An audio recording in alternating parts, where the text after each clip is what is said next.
So we have a new Game of Thrones series, A Knight of the Seven Kingdoms. So the first episode has just dropped, and I'm going to give you a spoiler warning right now. And diving straight into it, a big difference with this show is that it's focusing on two characters. So it's more of a character-specific series as opposed to we get multiple story arcs in Game of Thrones, House of the Dragon. Now this is focusing on Sir Duncan, Sir Dunk, whatever you want to call him, and Egg.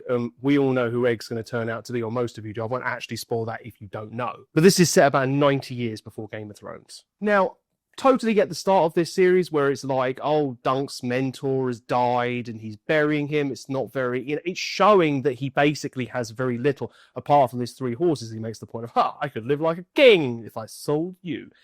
But he's nice. He's a good guy, so he's not going to do that. He's going through grief, even though he didn't get on with his master really that well, his mentor.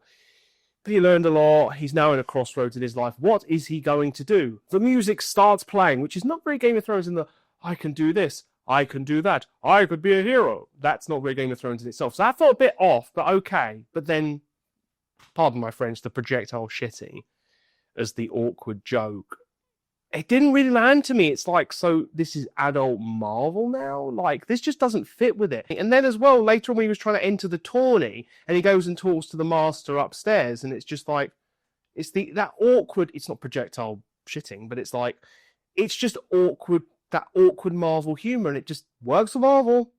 Don't think it works here. But something I do like is that, I mean, they are expanding the world, and this is more boots on the ground. This is more seeing what's going on ground level, as opposed to, in a lot of Game of Thrones and House of the Dragon stuff, they're very high in their tower. So we're seeing it from the perspective of the nobles pretty much, not quite exclusively, but pretty much. They do some stuff.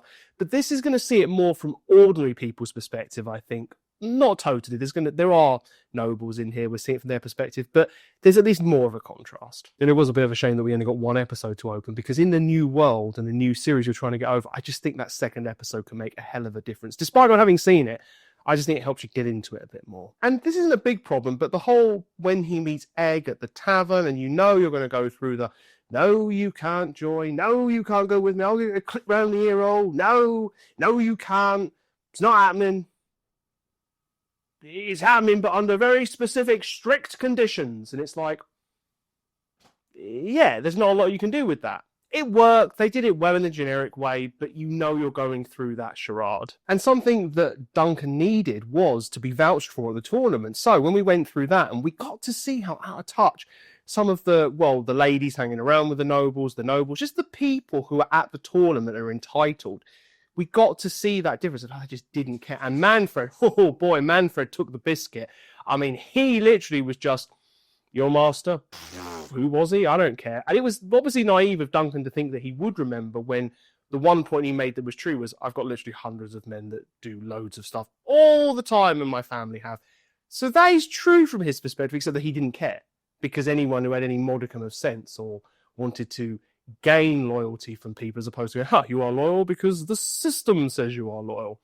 That was Manfred all over. So I thought, and also the women that were around him who were feeling sorry for him and going, you know what, you are right. And I very much enjoyed what they did with Sir Lionel Baratheon. I thought that was great in his tent. But to get there, Dunk walked past Sir Stephen Fossway and Raymond, his squire, another family member, and he showed sympathy to someone, Raymond, that he didn't know.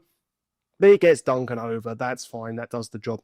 And Raymond takes him into the tent later, where Duncan gets to eat like a king. But the main thing here is that you see at first Sir Lionel he's just looking aloof. He's looking like, I know what's going on, kind of, but I don't care. And you're thinking, does he just not care? Is he out of touch with what's going on to a degree, but just in touch enough to actually keep his throne where people are manipulating? What's the dynamic here?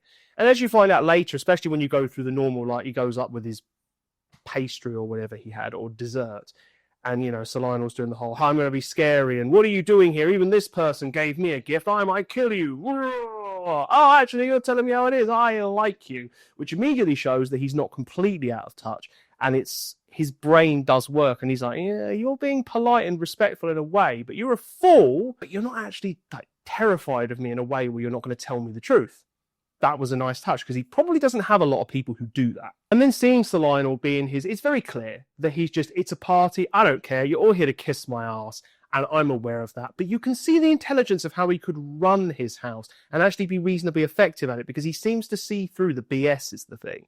He just doesn't care at the party. He's like, this is going to happen. I'm going to enjoy myself. And you'll do as I say, and you'll tell me it's marvellous no matter what. Even though I told you to run into pig feces, you'd be like, excellent idea, my lord. I think that will triple the profits in whatever you think they will. Insert thing here. And he's like, good man. But there was that moment as well where he's talking once, and he's drunk at this point, which he points out, and he's sort of at the end of the night, and he's allowing Duncan to wear his stag crown because he's just like, I don't care. I am who I am. So you can see he's comfortable with himself to a large degree as well. And that's why he's gotten to not an old age, but a reasonably old age already. But when Duncan points out, like, yeah, you might think that, but that's from your perspective, from mine. You know, no disrespect, but this is how it is. And you can just tell he's like, I likely you'll tell me these things privately. I almost trust you more that you'll actually tell me. I thought that was a nice touch and showed character depth for someone that we're probably going to see more of. And I suspect that Sir Stefan Fossway, the evil Sir Stefan Fossway, will turn up as a sort of villain within this tournament at least. Maybe later on if it carries on, but yeah, at the moment he's the big bad, although I'm not saying that he will continue to be the big bad. But they started to develop the relationship with Egg, and look, it's going through the motions a bit at the moment, as I said, but it's sort of strong in terms of a start, because you can see where it's going with that. You've got Sir Lionel Baratheon, you've got Stefan Fossway already. They've been established as, well, Sir Lionel is intelligent, being reasonable to a degree, out of touch to a degree as well, maybe a bit like he's not your friend, but he's not your enemy, but he could be very useful to Duncan. Maybe he will become a friend in the end. Who knows? It's not entirely impossible, because there's very few people that heads of houses can trust. I'm not even talking about the king, I'm talking about the heads of houses. And I don't know which house that Duncan is mostly involved in. I don't actually want to know, is the thing. So there are things that I know, things that I don't know.